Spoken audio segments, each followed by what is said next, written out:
Hello friends. आज हम continue करने वाले हैं अपने फिफ्थ लेक्चर के नेक्स्ट पार्ट को। इससे पहले वाले पार्ट में हमने एड्जॉर्प्शन आइसोथर्म और एड्जॉर्प्शन आइसोबार के बारे में डिटेल से बात करी थी। वहाँ उनके ग्राफ वगैरह देखे थे, उसके कुछ स्टैंडर्ड रिजल्ट वगैरह देखे थे और एड्जॉर्प्शन के बारे में उसकी एंट्रोपी को लेकर के कुछ इंपॉर्टेंट रिजल्ट भी पढ़े थे। अब जो एड्जॉर्प्शन जो फेनोमेना हम देखते आ रहे हैं कि पहले एक दो पार्टों में बहुत बार इसके बारे में बात हुई है कि एड्जॉर्प्शन है क्या है, ये चीज़ें हैं, बहुत डिटेल में हम बात कर चुके हैं।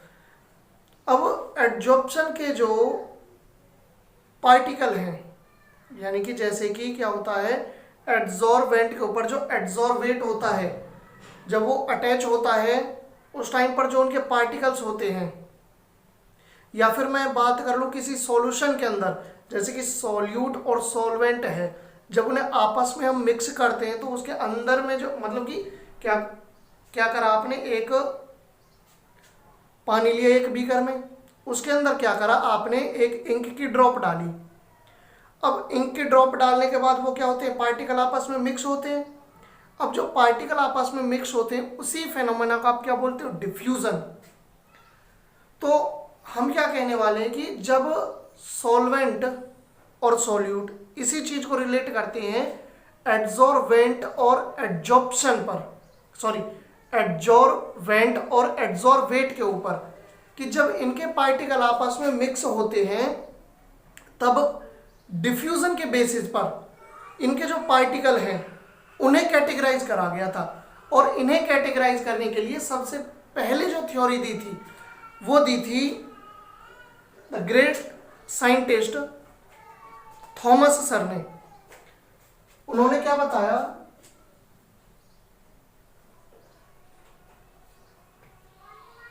Thomas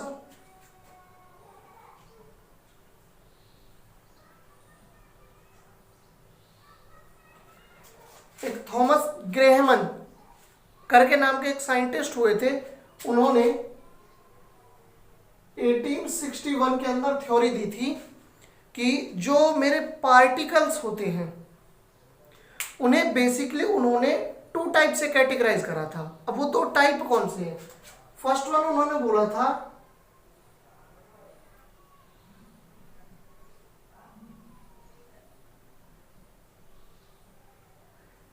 crystalloids, second one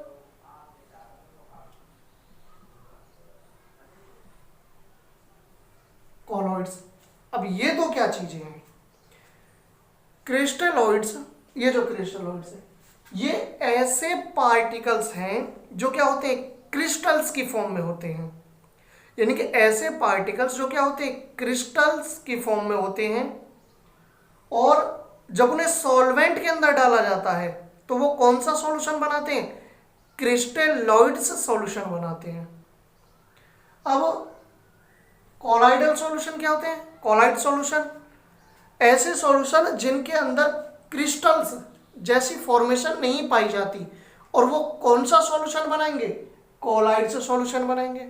example, इनके पार्टिकलों के example, first one salt, second one sugar, third one urea. ये क्या है, ऐसे मेरे पार्टिकल हैं, ऐसे मेरे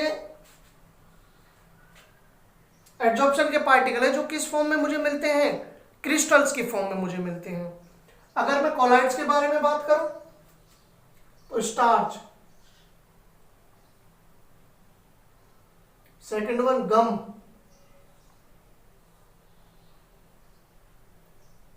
ग्लू, ऐसे पार्टिकल।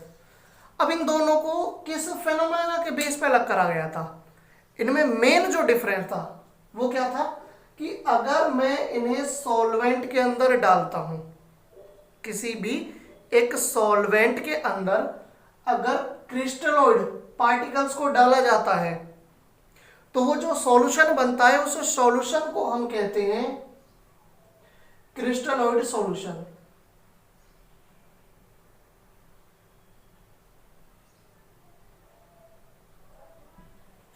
उस सॉल्यूशन को क्या कहेंगे? Crystalloid solution. और जब ये क्रिस्टलॉइड सॉल्यूशन बनता है, इसके सबसे इंपॉर्टेंट रिजल्ट पता चला था कि ये कौन से टाइप का सॉल्यूशन बनाता है? ये बनाता है ट्रू सॉल्यूशन। अभी दिमाग में आएगा कि ये एक और नई चीज आ गई भाई, अब ये ट्रू सॉल्यूशन क्या है? तो थोड़ा सा पेशेंस, बहुत डिटेल में हम बात करेंगे इस ट्रू सॉल्यूशन के बारे में। नेक्स्ट, ये पार्टिकल जब किसी भी सॉल्वेंट के अंदर इन्हें डाला जाएगा तो ये क्या बनाएंगे? ये बनाएंगे मेरे कोलाइड्स सॉल्यूशन। क्या बनाएंगे? Colloid solution. अब इन दोनों के बीच में अगर मैं मेन डिफरेंस देखूं, सबसे पहला तो यही डिफरेंस मिला कि ये जो सॉल्यूशन है ये कैसा बनाएगा? मेरा ट्रू सॉल्यूशन बनाएगा, और ये कैसा बनाएगा? मेरा कोलाइडल सॉल्यूशन बनाएगा। और दूसरी चीज, इनके पार्टिकल्स के बेस पे मैं अगर बात करूं तो जनरली देखा जाता है जो क्रिस्टल्स, अगर मैं इन दोनों के पार्टिकल्स के बेस पे बात कर लूं तो जनरली ये चीज देखी जाती है, तो क्या देखा जाता है कि जो क्रिस्टलॉइड्स पार्टिकल्स होते हैं इनका साइज इन कंपैरिजन टू इनसे क्या होता है? बड़ा होता है। यानी कि the size of particles of crystalloids is more bigger then in comparison of colloids particles. लेकिन इन्होंने जो भी ये कुछ बताया था, ये एक जगह आकर के ये चीजें जो एक्सपेरिमेंटल वे इन्होंने निकाला था, ये एक जगह आकर के कॉन्ट्रैक्ट करता है जहां पर इनकी ये थ्योरी फेल हो जाती है। जिसके बाद हम फर्दर आगे पढ़ते हैं ट्रू सॉल्यूशन, कोलाइड सॉल्यूशन, इन दोनों के बीच में एक और आ जाता है सस्पेंशन सॉल्यूशन। अब वो कॉन्ट्रैक्ट या फिर एक्सेप्शन है क्या जिसकी वजह से ये थ्योरी फेल हुई थी? वो सभी कुछ जो झगड़ा हुआ था वो सारा हुआ था NaCl की वजह से, सोडियम क्लोराइड,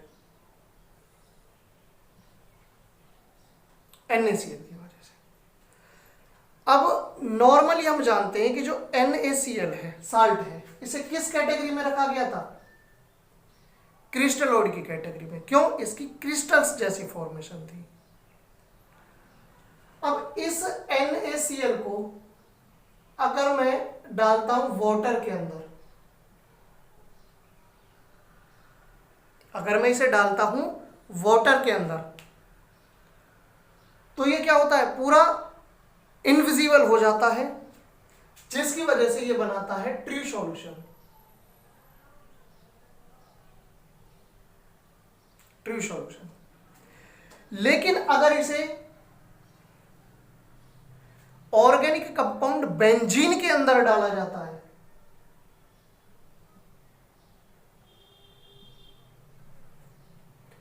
तो यह बनाता है कोलाइडल सॉल्यूशन।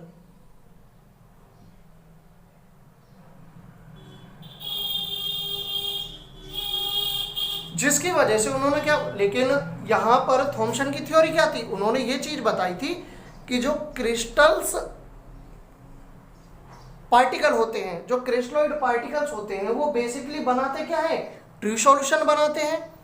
लेकिन उन्होंने सॉल्वेंट के बारे में कोई नहीं बताया कि भाई एक जो ये पार्टिकल है अगर वो ये वेरी कर सकते हैं डिफरेंट सॉल्वेंट टू सॉल्वेंट भी, कि अगर मैं, जैसे कि यहां पर देखने को मिला था कि एक पार्टिकल मेरा NaCl ही था, साल्ट, जो मेरा क्या था? क्रिस्टलॉइड था। लेकिन अगर उसे वाटर के अंदर डालता हूं तो वो ट्रू सॉल्यूशन फॉर्मेशन करता है, और अगर उसे मैं ऑर्गेनिक कंपाउंड के अंदर डालता हूं तो वो क्या बना देता है? कोलाइडल सॉल्यूशन बनाता है, जिसकी वजह से ये थ्योरी फेल हो जाती है।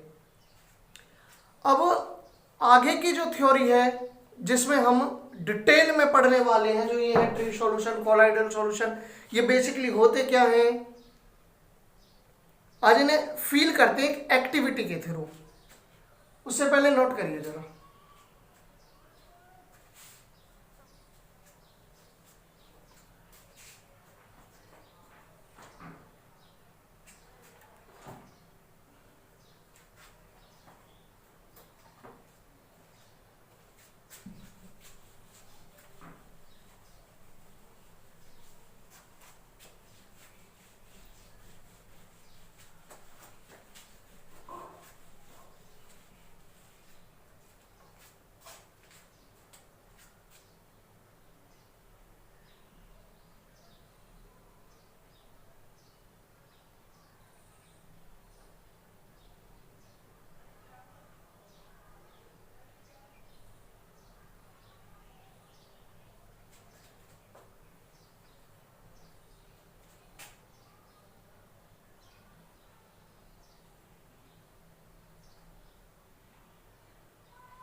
देखिए यहाँ पर 3 बीकर हैं, तीनों बीकर के अंदर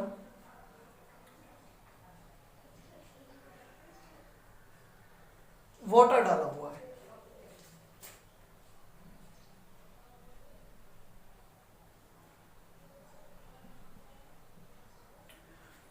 तीनों बीकर के अंदर वाटर है।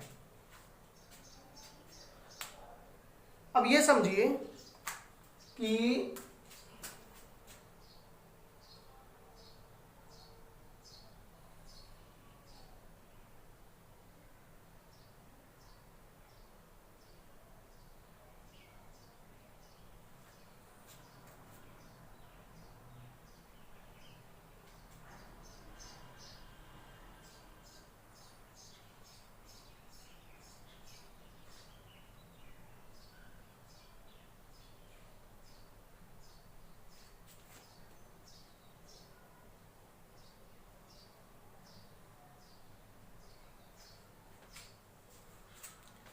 तीन बीकर और 3 मेरे पास छोटे बर्नर हैं, जिसमें से एक के अंदर शुगर है फर्स्ट वाले केस में, सेकंड चौक का पाउडर है, थर्ड वन मिल्क यानी कि दूध है। फर्स्ट वन हमने क्या किया, ये जितने भी मेरे कंटेनर हैं इनका मैंने जो ये पार्ट है ये किसके अंदर मिक्स कर दिया, फर्स्ट बीकर के अंदर मिक्स कर दिया, यानी शुगर को लिया और ऐड कर दिया इसके अंदर। सेकेंड वन चौको पाउडर को लिया और ऐड कर दिया यहां।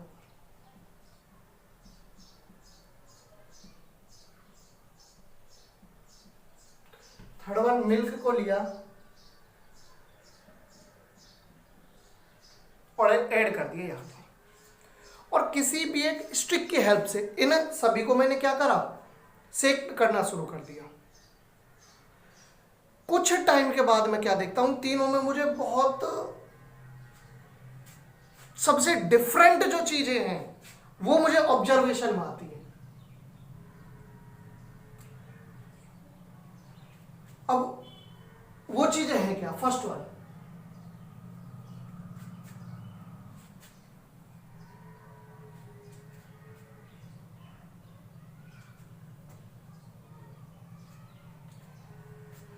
हुआ क्या, आप इस बात को ऐसे समझिए कि ये चीजें मैं लैब के अंदर एक्सपेरिमेंट कर रहा था, कि मैंने क्या करा,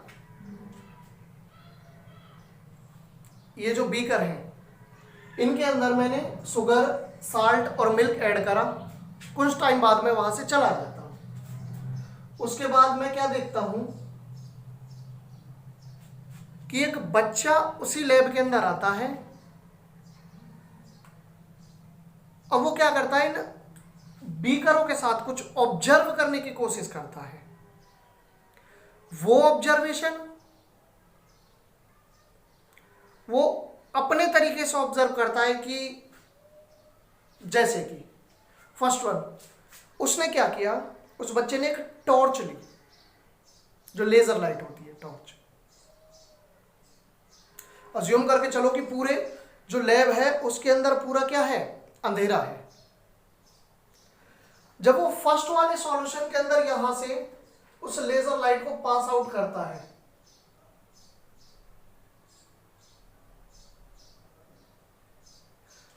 तो वो जो लाइट की बीम है, लाइट की जो बीम है, समझ के चलो ये बीकर, यहां से अगर मैं टॉर्च जला रहा हूं, ये टॉर्च मैंने जलाई, तो ये लाइट मुझे क्या होती है, रिफ्लेक्ट यहां पर मुझे देखने को मिलती है, यानी इसमें से क्या हो जाती है, निकल जाती है पूरी।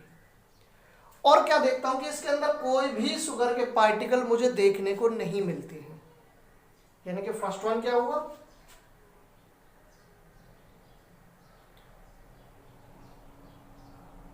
path of the light is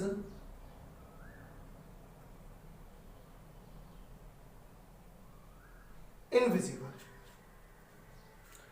जो लाइट का पाथ है वो मुझे दिखाई नहीं देता उसके अंदर, यानी कि शुगर के जो पार्टिकल है वो मुझे उसके अंदर दिखाई नहीं देते, कंप्लीटली मिक्स हुए होते हैं। बच्चा आता है यहां पर सेकंड चॉक पाउडर के पास,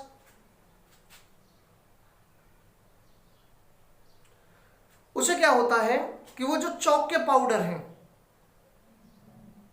यहां से जब वो लाइट पास करता है,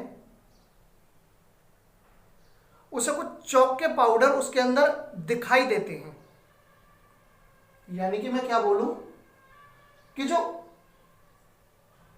अब वो चॉक के पाउडर दिखाई कब देंगे, सोचिए जरा, कोई भी चीज हमें विजिबल कब होती है, जब उस पर लाइट पड़ती है। इसका मतलब मुझे चॉक के पाउडर कब विजिबल होंगे, जब उनके ऊपर लाइट पड़ेगी। और जब लाइट उनके ऊपर पड़ रही है, इसका मतलब चॉक के पाउडर अभी भी इसके अंदर घूम रहे हैं, कंप्लीटली मिक्स नहीं हुए हैं। अगर वो कंप्लीटली मिक्स हो जाते तो कभी भी लाइट उनके ऊपर नहीं पड़ती। मतलब एक बात से वैसे समझो, लाइट तो पड़ती लेकिन मुझे वो विजिबल नहीं होते।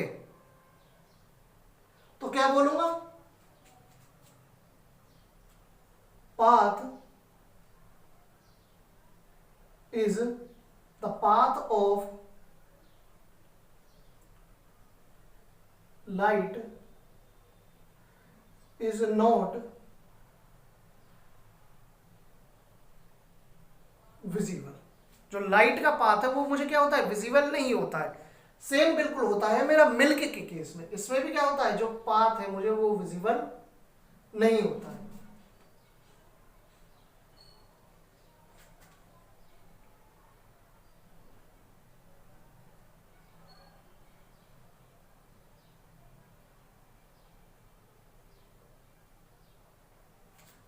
सॉरी मैं कुछ उल्टा बोल रहा हूं।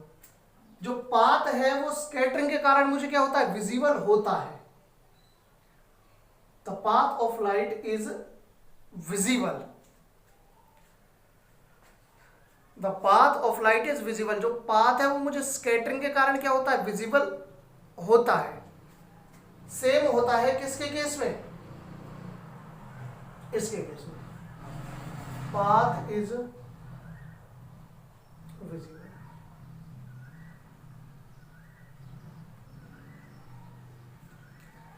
अब समझने वाली बात सेकंड और थर्ड केस में ये है कि पाथ इसके अंदर भी विजिबल है लाइट का, पाथ इसके अंदर भी विजिबल है लाइट का। लेकिन चौक के जो पार्टिकल होते हैं और मिल्क के जो पार्टिकल होते हैं, इन दोनों के सेटलिंग में, यानी कि जब ये जो ये बीकर है चौक के जो पार्टिकल है, ये चौक के पार्टिकल यहां जब ये क्या होंगे, सेटल डाउन होंगे,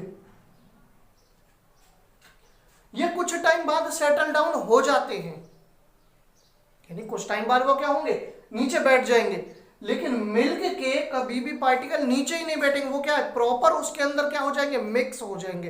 तो यहां जो पाथ ऑफ लाइट है जो विजिबल हो रहा है, इसको अलग से नोट डाल करके लिख लेना कि ये जो पाथ है ये क्या होता है, समटाइम्स ये क्या है, ये परमानेंट पाथ विजिबल नहीं होता मुझे,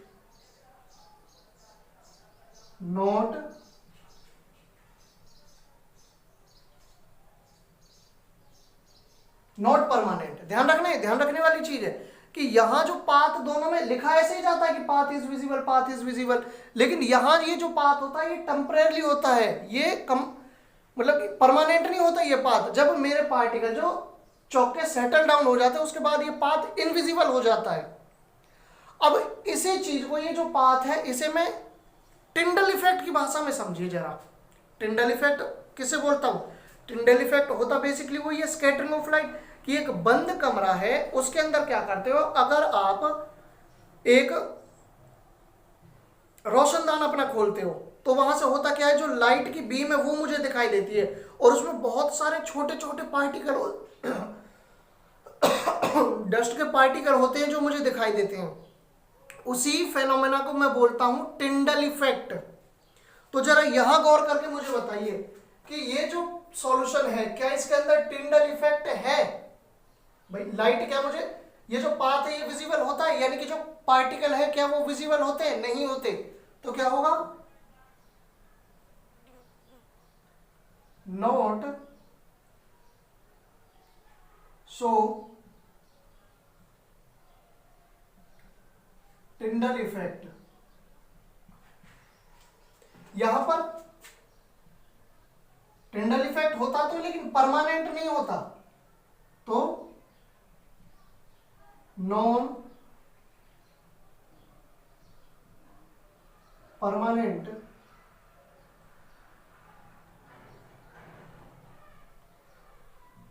टिंडल इफेक्ट। सेकेंड के केस में परमानेंट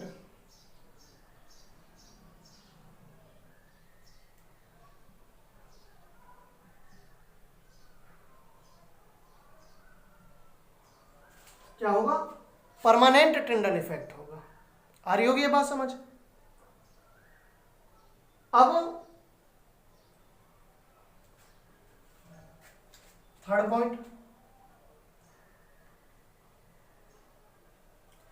जब इसके अंदर कोई ऐसा ऑब्स्टेकल पार्टिकल ही नहीं है जिसकी वजह से लाइट रुक रही हो, समझना इस बात को, इसके अंदर कोई भी ऐसा पार्टिकल नहीं है जिसकी वजह से लाइट रुक रही है, यानी कि लाइट मेरे क्या है, एक डायरेक्शन से दूसरी डायरेक्शन की तरफ वो क्या उसमें से डायरेक्ट पास कर रही है। अब जब लाइट डायरेक्ट पास कर रही है, कोई मीडियम ही नहीं है, मतलब मीडियम तो है वाटर, दूसरा मीडियम नहीं है जो उस लाइट को क्या कर रहा हो, ऑब्स्ट्रक्ट कर रहा हो, इसका मतलब जो चीजें होंगी मुझे क्या होंगी, इस सॉल्यूशन के अंदर से डायरेक्टली विजिबल होंगी। तो इस टाइप के सॉल्यूशन को क्या बोला जाता है, ये जो सॉल्यूशन होते हैं ये होते हैं ट्रांसपेरेंट सॉल्यूशन।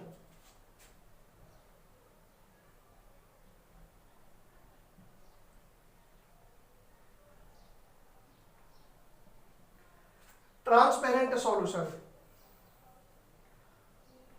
ये जो सॉल्यूशन होते हैं चॉक पाउडर, ये होते हैं ऑक्यू सॉल्यूशन, और थर्ड वन के केस में इन्हें बोला जाता है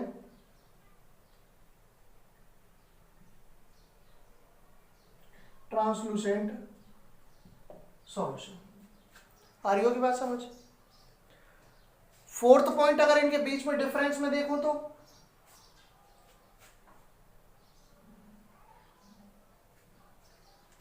एक जो मेन डिफरेंस आता है वो आता है इनके पास होने का। ये जो टाइप का सॉल्यूशन है, वाटर वाले टाइप का जो सॉल्यूशन जिसके अंदर हमने शुगर डाला है, अभी तक ध्यान रखना मैंने इनके किसी के नाम नहीं बताए सॉल्यूशनों के कि ये कौन सा सॉल्यूशन है, ये कौन सा सॉल्यूशन है, ये कौन सा सॉल्यूशन है। पहले आप उस एक्टिविटी को समझिए, जब एक्टिविटी को समझ गए तो उसमें डिफरेंस क्रिएट करना आपके लिए बहुत आसान हो जाएगा। आप चीजों को रटो मत, समझो तरीके से, कंसेप्ट समझो। तो मैं यहां से क्या कहूंगा,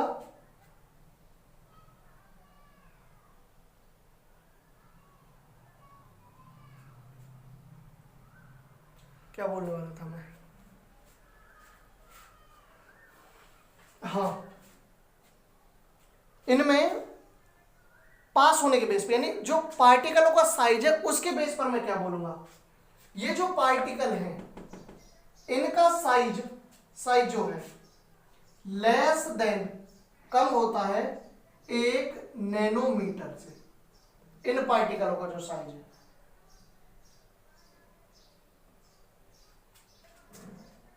सॉरी, पार्टिकलों का जो साइज है वो क्या रहेगा, 1 नैनोमीटर से क्या होता है, कम होता है। दूसरा, ये वाले जो पार्टिकल है इनका साइज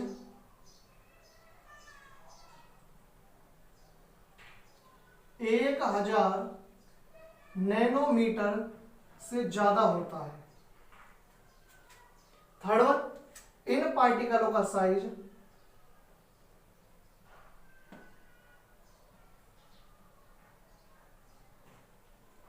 1 नैनोमीटर से ज्यादा होगा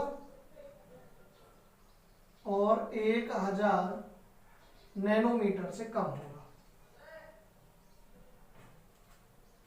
आ रही है बात समझ? जिनका साइज कम है, जगह नहीं है तो लिख लेना ये चीज, जिनका साइज कम है वो पार्टिकल, लिख देता हूं मैं, चलो थोड़ा बहुत एडजस्ट करता हूं, दिख रहा है ये वीडियो में, ठीक है। जिन पार्टिकलों का साइज कम है ये filter paper as well as animal membrane, या फिर जिसे आप बोलते हो सेमी परमेबल मेम्ब्रेन, उन दोनों में से ये सॉल्यूशन पास हो जाता है। क्यों? क्योंकि इनके साइज, जो पार्टिकलों का साइज है वो क्या है, बहुत कम है, यानी पासेस थ्रू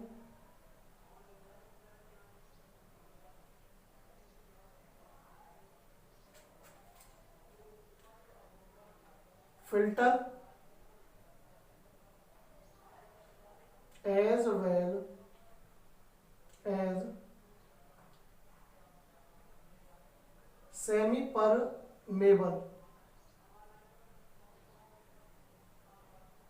membrane। चौक वाला जो है ये ना तो फिल्टर पेपर में से पास होता है ना ही सेमी परमेबल मेम्ब्रेन से पास होता है, यानी कि ना तो फिल्टर पेपर से पास होगा और ना ही एनिमल मेम्ब्रेन से पास होगा। थर्ड वन जो है मिल्क वाला, वो फिल्टर पेपर से तो पास हो जाएगा,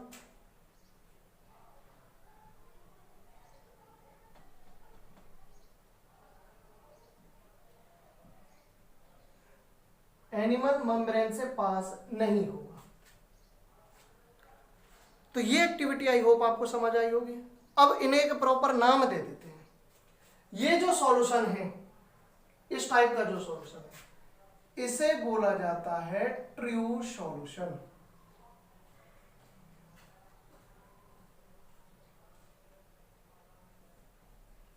इसे बोला जाता है B part suspension solution.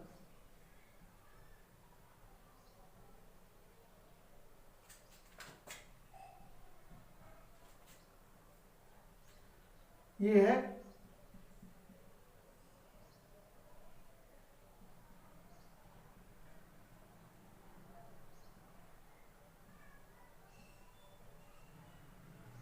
Colloid solution.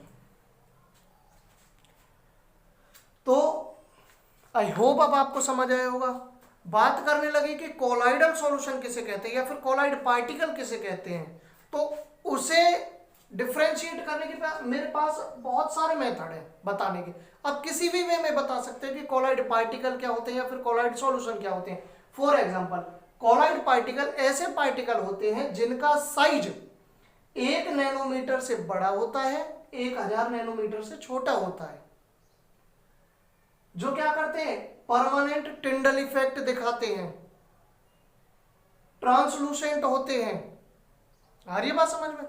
बात करने लगे ट्रू सॉल्यूशन क्या होता है, जिनका साइज 1 नैनोमीटर से कम होता है।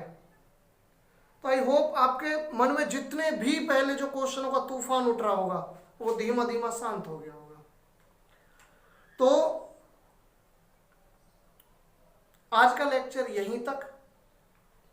आज हमने बात की कि ट्रू सॉल्यूशन क्या होता है, सस्पेंशन सॉल्यूशन क्या होता है और कोलाइडल सॉल्यूशन क्या होता है, यानी सॉल्यूशन को उनके पार्टिकल्स के बेस पे पहचानने के जो तरीके थे। इससे नेक्स्ट वन लेक्चर में मोस्ट इंपॉर्टेंट लेक्चर रहेगा, इससे आगे वाले आने वाले जो लेक्चर रहेगा जिसमें खास तौर पे बोर्ड में क्वेश्चंस पूछे जाते हैं।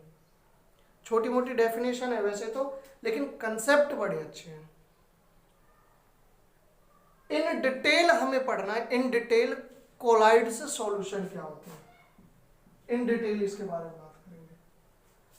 कोलाइड्स सॉल्यूशन तो आई होप आपको समझ आ गया होगा क्या है, इनकी प्रॉपर्टी क्या होती है, इन्हें कैसे तैयार करा जाता है लेबोरेटरी के अंदर, तैयार हो गए तो इन्हें प्यूरिफाई कैसे करा जाएगा, प्यूरिफिकेशन के मेथड है, कहाँ कहाँ इन्हें यूज करा जाता है।